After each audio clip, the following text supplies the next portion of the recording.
Quels sont les actes les plus aimés auprès de Dieu? Bismillah ar-Rahman ar-Rahim. Mes frères et sœurs, que la paix soit sur vous. Assalamu alaikum wa rahmatullahi wa barakatuh. Nous nous retrouvons donc pour ces modestes méditations du dimanche autour du modèle du prophète alayhi salatu wassalam, lui qui fut envoyé comme miséricorde pour l'humanité, lui qui est l'éducateur par excellence. Et je voudrais aujourd'hui, dans une courte méditation, réfléchir avec vous autour d'une question qui était fréquemment posée au prophète alayhi salatu wassalam. Souvent on lui disait Ayyul amal ahabbu ilallah. Quel est l'acte le plus aimé de Dieu? Et donc cette question qui était fréquemment posée au prophète alayhi salatu wassalam, et que lui-même d'ailleurs utilisait fréquemment, Ayyul amal ahabbu ilallah, quel acte est le plus aimé auprès de Dieu, est une question centrale finalement qu'on devrait tous se poser. Parce que cheminer, être dans la voie de Dieu, du bien-aimé, du bien-aimant, el-wadoud, l'affectueux, ce cheminement nous demande de connaître Dieu, ce qu'il aime, et d'essayer d'accomplir ce que Dieu aime pour nous rapprocher de lui. D'où cette expression fréquemment utilisée par l'éducateur par excellence, le prophète alayhi salatu wassalam, et ces questions fréquemment posées par les compagnons. Car les compagnons, ceux qui ont été éduqués par le modèle, par le prophète alayhi salatu wassalam, étaient avant tout à la recherche de ce que Dieu aime. Et c'est vraiment une question centrale qu'on devrait se poser. Très souvent, on parle d'islam autour de nous, de choses à faire ou à ne pas faire, mais on oublie de revenir vers ce que Dieu aime. Car c'est ça l'essentiel finalement dans le cheminement. Essayer de découvrir ce que Dieu aime le plus, afin d'accomplir ces œuvres qui nous rapprochent encore plus du bien-aimé, exalté soit-il. Et donc c'est une question qu'on devrait se poser. Quelle est la valeur de cet acte auprès de Dieu? Est-ce que c'est un acte qui me rapproche de lui, Azza wa Jal? Et donc nous allons essayer de réfléchir ensemble modestement aujourd'hui sur cette question qui était fréquemment posée au prophète alayhi salatu wassalam par différents compagnons. Et ce qui est interpellant justement, c'est que le prophète alayhi salatu wassalam à la même question répondait différemment. Nous avons de nombreux hadiths, de nombreuses paroles rapportées du messager alayhi salatu wassalam, que la paix soit sur lui, qui, à cette même question posée, ou plus ou moins la même selon les termes utilisés, voyait le messager répondre différemment. Et ça devrait nous interpeller. Comment se fait-il qu'à la même question, le prophète répond différemment? Alors on pourra dire parce qu'il y a différents actes que Dieu aime, effectivement. Mais qu'est-ce qu'il fait qu'à la même question, il répond souvent différemment? Ô messager de Dieu, quel est l'acte que Dieu aime le plus? Il dit parfois as-salatu ala waqtiha, la prière à son heure. On lui pose la même question, il dira imanun billahi wa rasulih, la foi en Dieu et en son messager. On lui pose à nouveau la même question. Il répond Toul al-Qiyam, une prière de la nuit prolongée. Et donc, il y a plusieurs types de réponses qu'il propose à la même question. Il répond également Ahabbul a'mal ilallah sururun tudkhiluhu ala muslim. L'œuvre, ou parmi les œuvres les plus aimées auprès de Dieu, il y a le fait d'entrer, de faire sourire finalement, de faire entrer le sourire, la joie chez ton frère. Et lui-même disait Ahabbul a'mal ilallah adwamuha wa inqal. Parmi les œuvres les plus aimées de Dieu, il y a celles qui perdurent même si elles sont minimes. Alors comment faire face à la même question et des réponses différentes? Alors certains, parfois malheureusement, voient en cela des contradictions. Regardez, c'est la même question et plusieurs réponses différentes. Certains théologiens, parfois d'ailleurs, ont été perturbés par ces différentes questions, cherchant à établir parfois une priorité. Ouais, mais c'est cet acte-là qui est meilleur ou c'est celui-là qui est meilleur. Et Ibn al-Qayyim, rahimahullah ta'ala, parmi les érudits de cette communauté, avait très bien compris, je pense, cette question. Lorsqu'il dit, en fait, il n'y a pas un acte parmi ces propositions faites par le prophète, alayhi salatu wassalam, qui est le plus aimé auprès de Dieu dans l'absolu. Il dit, l'acte le plus aimé auprès de Dieu, c'est celui qui est fait au moment opportun, par rapport au cheminement de la personne. Donc pour une personne qui est débutante, par exemple, qui vient trouver l'éducateur, alayhi salatu wassalam, quel est le meilleur acte en islam, ya Rasulallah? Il lui dira, imanun billahi wa rasulih. C'est la foi en Dieu et en son messager. Tu es au début de ton cheminement. Tu es en train de connaître ce message. Tu es en train de grandir dans celui-ci. Sache que l'acte le plus aimé auprès de Dieu est celui qui te rapproche le plus de lui à ce moment-là. Et c'est notamment pour un débutant, d'abord de bien connaître Dieu, d'avoir cet amour pour lui et pour son messager. C'est la base.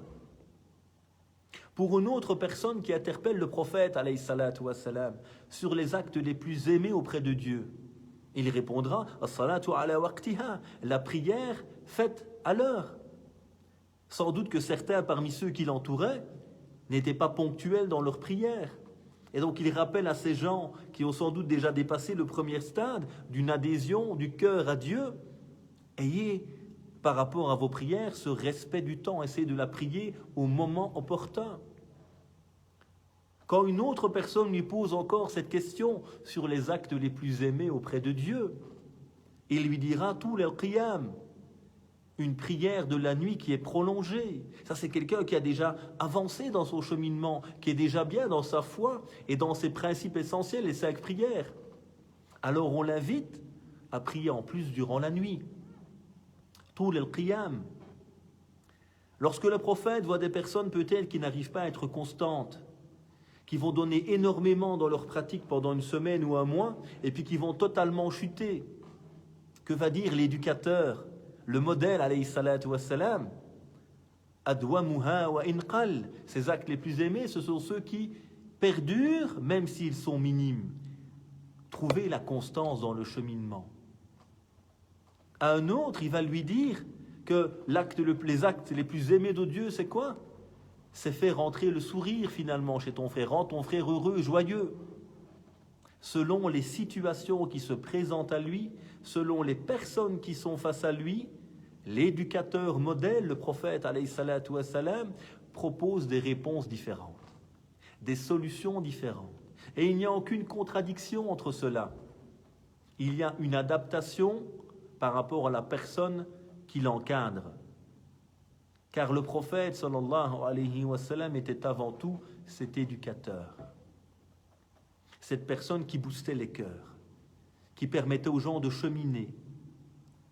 Et c'est comme ça qu'on devrait être si on veut s'inspirer du modèle du prophète alayhi salatu wa sallam. Et c'est tout le souci de l'islam du net, notamment aujourd'hui, avec des réponses toutes faites et qui ne sont pas souvent adaptées à la réalité de la personne.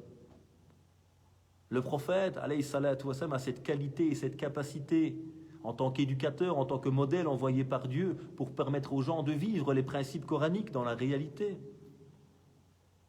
Il a cette capacité à adapter. Et pour pouvoir adapter, qu'est-ce qu'il nous faut faire?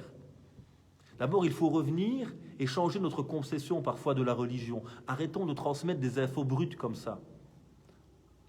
Ouais, tu dois faire ça. Ouais, c'est comme ça. Non. D'abord, si je ne connais pas bien, il vaut mieux se taire peut-être.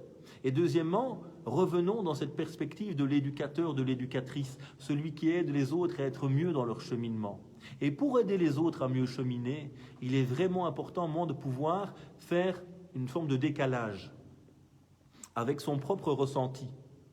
Car parmi les erreurs que je constate chez beaucoup de musulmans et musulmanes, c'est le fait, je ne parle pas de la bonne intention évidemment, c'est le fait qu'on a très souvent, on commet l'erreur de transposer sur l'autre notre propre ressenti.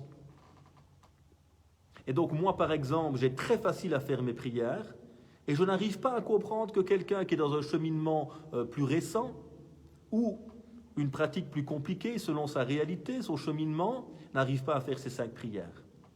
Et donc je vais être dur et insister avec lui. Alors que peut-être il faut permettre à cette personne d'avancer petit à petit. Il faut peut-être se dire que lui il est à l'étape imanun billahi wa rasuli, la foi en Dieu et en son prophète. C'est ça le meilleur acte pour lui à ce moment-là. Et donc cette capacité qu'on doit avoir de se décaler un instant, de ne pas voir l'autre à travers le prisme de ma propre réalité, ma propre expérience spirituelle, pour essayer l'autre en l'écoutant, en analysant sa réalité, en essayant de lui proposer des solutions et pas de lui imposer mon ressenti ou ce qui pour moi serait la chose à faire à ce moment-là. Aider l'autre à réfléchir, à méditer, à analyser sa situation et à partir de là, pouvoir proposer justement des solutions à la personne. C'est vraiment un élément, je pense, qui est essentiel et qu'on peut retrouver dans ces différents hadiths du prophète alayhi salatu wassalam, où pour une même question posée, il vient avec différentes réponses. On pose un jour la question au prophète alayhi salatu wassalam, Ya Rasulallah, dans un autre registre à ce moment-ci, est-ce que je peux embrasser mon épouse pendant le jeûne? Il dit oui. Et une autre personne lui pose la même question dans la même mosquée, la même journée. Et le prophète alayhi salatu wassalam lui dit non. Et les compagnons sont étonnés. Ils se regardent mutuellement. Et le prophète leur dit alayhi salatu wassalam, je sais bien que vous vous êtes regardés les uns les autres. Et il leur rappelle à ce moment-là cet élément essentiel. La personne âgée peut se maîtriser. Et donc il leur montre ici indirectement que pour une même question posée, mais 2 personnes différentes, l'éducateur par excellence propose 2 solutions différentes. Et ça, c'est toute l'importance d'un islam qui est réadapté à notre humanité. Un islam qui sort du virtuel avec des réponses toutes faites comme on le voit aujourd'hui, pour revenir à de l'humain dans l'accompagnement des gens. Et c'est réellement ce qui nous manque. Et c'est ce que je vous invite à essayer de faire. Et si on n'y arrive pas, mieux vaut se taire, comme j'ai dit parfois. Faire un sourire, encourager la personne et c'est tout. Mais essayons de nous instruire dans la pédagogie du prophète, alayhi salatu wassalam, dans la sagesse, dans l'éducation. Comment faire pour transmettre cette merveilleuse religion en l'adaptant aux besoins des gens, aux besoins de mes enfants, aux besoins de ceux que j'accompagne, chacun ayant sa propre réalité, chacun ayant auprès de Dieu sans doute l'acte le plus aimé au moment où il est, de son cheminement spirituel. Et donc, il y a cette importance de revenir à la pédagogie prophétique. Lorsque j'ai une personne qui vient de débuter dans la foi, j'accueille un converti, j'ai mon fils qui a 16 ans, il va commencer à pratiquer. C'est le tout début, ou plutôt il revient à une sorte de conscience. Il va se réapproprier en fait sa religion, sortir du mimétisme pour entrer dans une pratique qu'il a choisie. À moi de l'aider à réfléchir et à me rappeler ce qui est le mieux pour lui à ce moment. Et pas de lui imposer, ça y est, il faut prier 5 fois par jour.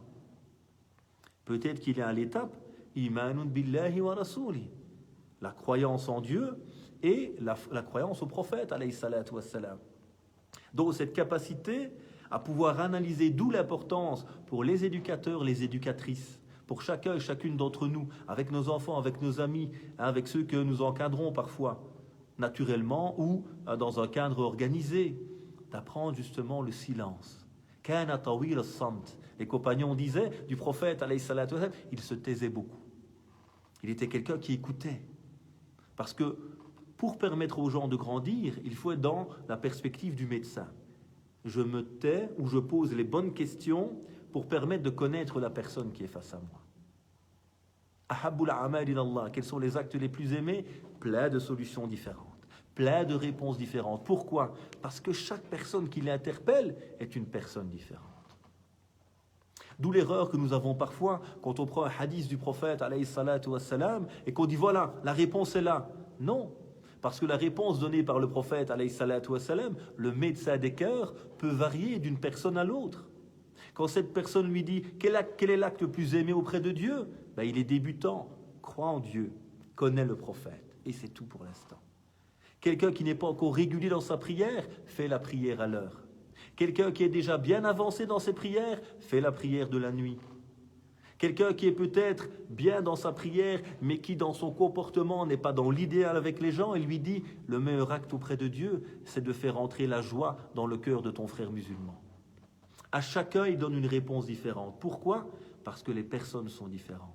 Et donc l'islam, c'est pas un kit tout prêt qu'on va donner comme ça aux gens, vas-y, bismillah, mets ton costume de musulman, voilà ce que tu dois faire, bismillah. Non, c'est souvent une erreur que l'on fait et qui parfois éloigne même les gens de cette merveilleuse religion. Écoutons les autres, voyons où ils en sont dans leur spiritualité. Ne soyons point les juges, mais ceux qui permettent aux autres de mieux connaître leur religion, de mieux cheminer. C'est cela que l'on peut apprendre également dans ce hadith, dans cet exemple du prophète alayhi salatu wassalam. Alors, s'il y a des questions, n'hésitez pas à les poser maintenant, parce que c'est bientôt la fin de cette modeste réflexion, qui avait pour but, comme je vous l'ai dit, de revenir peut-être sur 3 grands éléments que je voudrais rappeler pour clôturer cette modeste réflexion d'aujourd'hui. 1. Le cheminement, c'est quoi ? Chercher avant tout ce que Dieu aime. Et ce que Dieu aime peut varier par rapport à moi, parce qu'en fait, c'est ce que Dieu aime par rapport à ma situation. Mais en tout cas, toujours chercher dans ma quête de savoir ce qui plaît le plus à Dieu. Je vous invite par exemple à faire un petit exercice. Revenez au Coran. Là, on a parlé du prophète alayhi salatu wassalam aujourd'hui, mais revenez à la source première et allez voir dans le Coran ce que Dieu aime. Inna Allah yuhibbu, wallahu yuhibbu. Revenez au Coran et allez voir ces qualités que Dieu aime. Donc ici, le prophète vient souvent avec cette phrase et souvent les compagnons posent cette question, quelles sont les œuvres que Dieu aime le plus ? Quel est l'acte que Dieu aime ? Donc cherchez avec le cœur ce que Dieu aime de nous. Première réflexion essentielle à retenir. Deuxièmement, c'est que le prophète, alayhi salatu wassalam, est cet éducateur, est cette personne qui permet aux gens de grandir dans leur relation à Dieu. Il n'est pas le juge, il n'est pas le moralisateur. Il est la personne qui accompagne et qui t'écoute pour mieux voir où tu en es, pour t'aider toi à grandir et pas vouloir faire de toi le clone du prophète ou son clone à lui. Troisième élément peut-être que l'on peut retenir, c'est que pour la même question, le prophète alayhi salatu wassalam donne des solutions et des réponses différentes. Parce que nous sommes différents, parce que nos cheminements sont différents.